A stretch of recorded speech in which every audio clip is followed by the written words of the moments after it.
Our faith in our economies is the magic wand of our reforms. There is no single decision we have taken that is not guided by the pursuit of balance between economic logic and public expectation. Every reform we have introduced has emerged from deep reflection and the courage to act in the interest of the nation. We owe our specialists and stakeholders in economics and public policy a debt of gratitude for staying with us through turbulent tides, for providing insights, for offering criticisms, and for reminding us that our collective goal is not comfort in divergence, but progress in convergence. Whatever our differences, we are bound by the same destination, the duty we owe our people. That is why I'm honored to share the glory of this day with you. The theme of this summit, Building a Prosperous and Inclusive Nigeria by 2030, breathes life into our development agenda. For a nation as abundantly endowed as ours, with immense natural resources and a population blessed with skills and ambition, our greatest asset lies in planning for the future. We are aware of the obstacles before us. We are aware of our economic inequality, insecurity, and infrastructural deficits. But we must also acknowledge that there is no shortcut out of this dilemma. Our task, the task of reform, is to set the course and continue with the changes that will define the Nigeria of tomorrow. Your Excellencies, distinguished ladies and gentlemen, our renewed hope agenda is not just the outcome of consultations with experts and citizens. It was inspired by our determination to move beyond rhetoric and confront the obstacles that have long restrained this nation's vast potential. The bold reforms we have undertaken speak for themselves. You, as experts in wealth creation, are the fairest judges of their impact. Wherever you stand, there is a resounding consensus that our reforms have stabilized our macroeconomic environment, with our economy expanding to $372.8 billion in 2024, up from $309.5 trillion in 2023.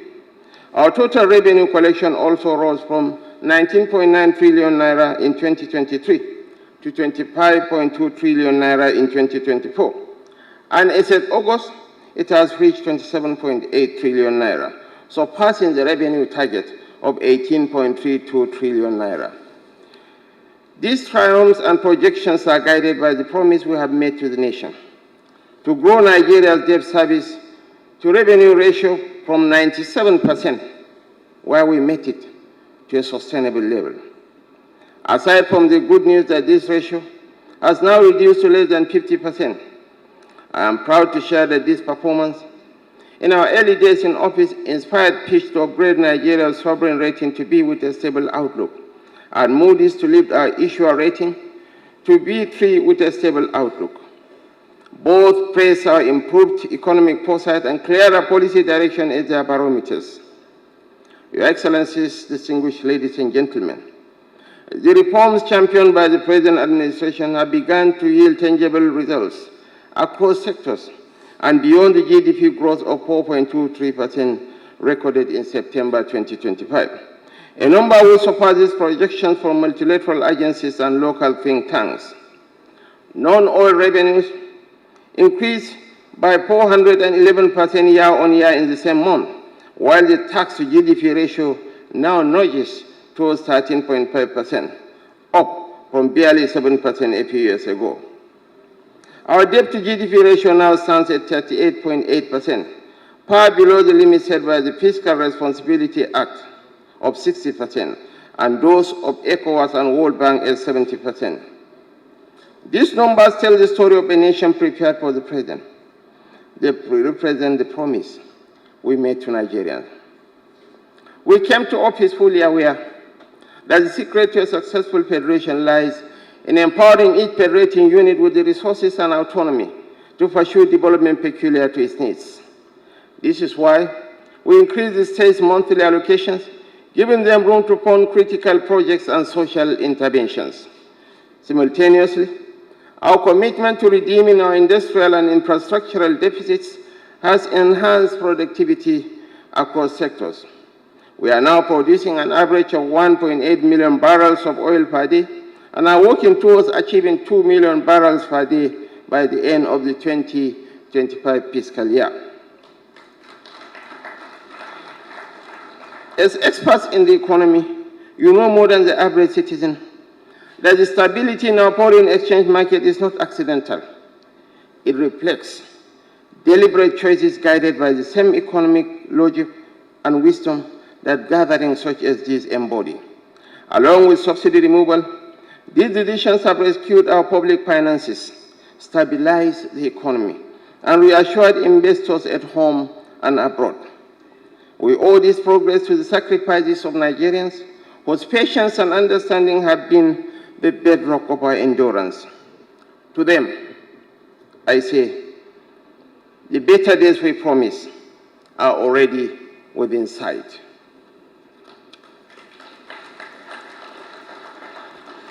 Through these reforms, our external reserves have grown to $43 billion as of September 2025.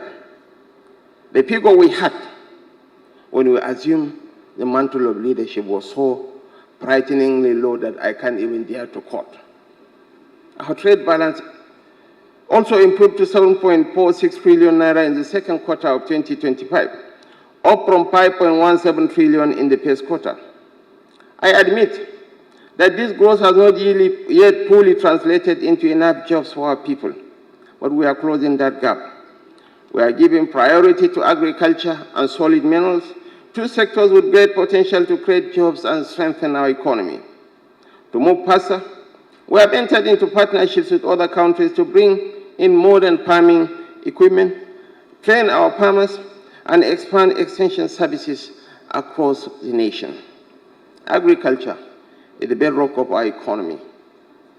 And for us to have enhanced agricultural output, we have to embrace technology. Improved seed is absolutely essential. Fertilization is a sine qua non. Extension services is an ingredient for successful agricultural intervention, and most importantly, better agricultural practices. And we are poised to see that the whole mantra is on increase in yield as lightly enunciated by the vice chairman of the NESG. And we cannot have improved yields without embracing technology, modernity, fertilization, and of course, technology. Not complex technologies where a family of 3 or 4 can farm 2,000, 5,000 hectares, but intermediate technology that also employ labor and drive productivity. And our reforms are deliberately cross-cultural because we understand that diversification is the only pathway to sustainable growth. The contribution of the Ministry of Solid Minerals Development to the Federation account has improved remarkably with the sector, generating 12.58 billion in 2024 through manual title applications and related fees. This is a sign of the sector's awakening and the result of deliberate reforms aimed at unlocking its full potential. As a people-oriented government, our priority remains restoring hope to the unemployed, the poor, the excluded, and the vulnerable. We have created pathways for young Nigerians to access grants and loans and equity investments of up to $100,000 to scale their enterprises, innovate, and build sustainable livelihoods. We established a 200 billion naira intervention fund to support micro, small, and medium enterprises and manufacturers, helping them overcome structural challenges and enhance competitiveness. Our expansion of digital microloan access has improved financial inclusion, empowering small businesses and stimulating community-level productivity. These efforts underline our commitment to an economy that works for all Nigerians. Your Excellencies, distinguished ladies and gentlemen, the 4 Tax Reform Acts recently signed into law, the Nigeria Tax Act, the Nigeria Tax Administration Act, the Nigeria Revenue Service Establishment Act, and the Joint Revenue Board Establishment Act, represents a bold recalibration of our fiscal architecture. They will boost domestic revenue mobilization, reduce dependence on oil, and simplify compliance.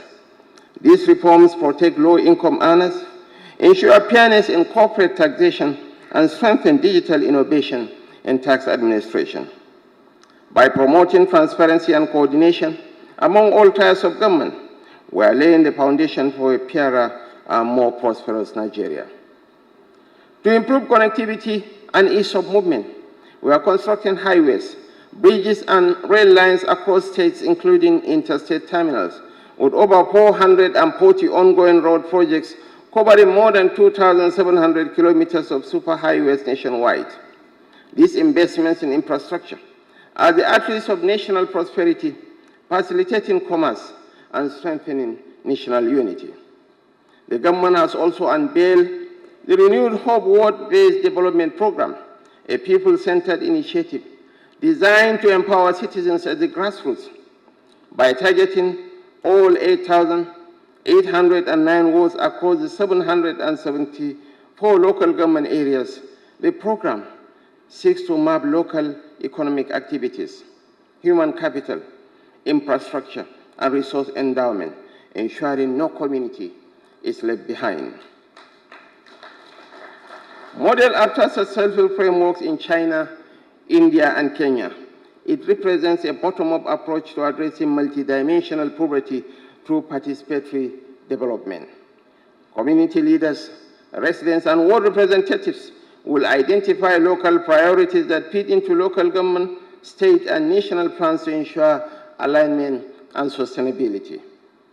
To realize these noble goals, subnational governments must play an active role. At the federal level, our commitment remains unshaken. We continue to strengthen coordination and ensure that all segments of the society are coming in tandem with our aspirations in terms of policy coherence and implementation across institutions. We therefore call on states to align with the renewed hope agenda in the collective pursuit of a future where every Nigerian can thrive. As we commence this summit, I want to share with you that while our challenges are daunting, they are not insurmountable. Our ticket to achieving inclusive and lasting prosperity is our series of sound policies, strong partnerships, and the commitment of the private sector. This is why we must use this platform to develop actionable recommendations that will drive sustainable growth and strengthen our nation's resilience. The government is ready to receive and implement the recommendations that will emerge from your deliberations through the relevant ministries, departments, and agencies. My fellow Nigerians, we are not condemned to low growth, high costs, and low trust. We will stabilize, we will industrialize, we will humanize our economy. We will stabilize prices and currency, and we will industrialize through power, logistics, and technology. We will humanize governance so that every citizen feels respected and served. On this note, I want to dwell on something that is very dear, a topical issue that is very dear to the heart of every Nigerian. Aliko Dangote is not an individual, he's an institution.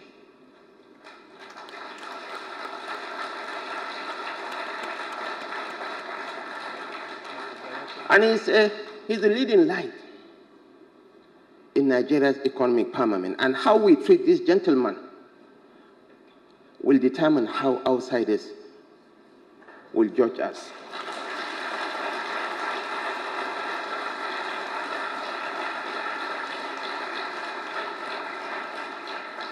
If he had invested $10 billion in Microsoft, in Amazon, in Google, probably he might be worth $70 to $80 billion by now. But he opted to invest in his country, and we owe it to future generations to jealously protect, promote, preserve, and project the interests of this great Nigeria.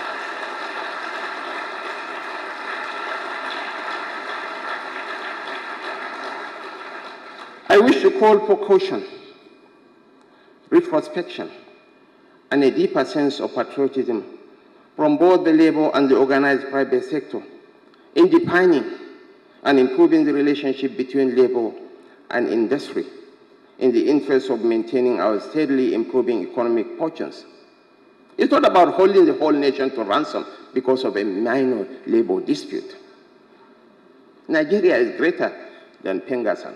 Nigeria is greater than each and every one of us here.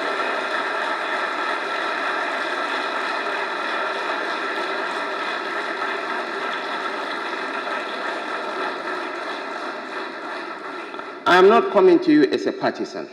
I am coming to you as a patriot in search of solutions to our national challenges.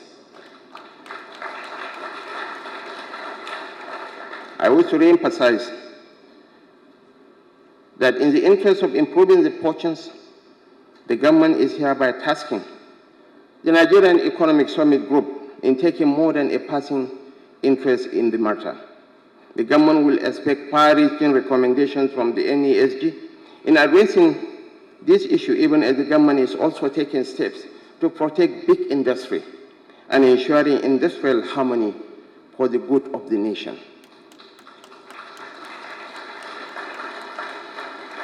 This is a refinery, Your Excellencies, Your Royal Highnesses, distinguished ladies and gentlemen, that was financed through a combination of equity investment, through debt finance, and loans from local and foreign banks. The refinery has to function to service the debt. And we cannot hold the whole nation to ransom for some issues that we can amicably settle across the table. Your Excellencies, ladies and gentlemen, this is off-the-cuff remarks, but I believe it reflects the true position of President Bola Ahmed Tinubu. It reflects the true position of the Nigerian people. On this note, we look forward to the fruitful deliberations of this important gathering, a gathering that has assembled the creme de la creme of the Nigerian business ecosystem. It's my singular honor and privilege, on behalf of President Bola Ahmed Tinubu, GCFR, to declare the 31st Nigerian Economic Summit open. Thank you, and God bless the Federal Republic of Nigeria. Your Excellency, please remain on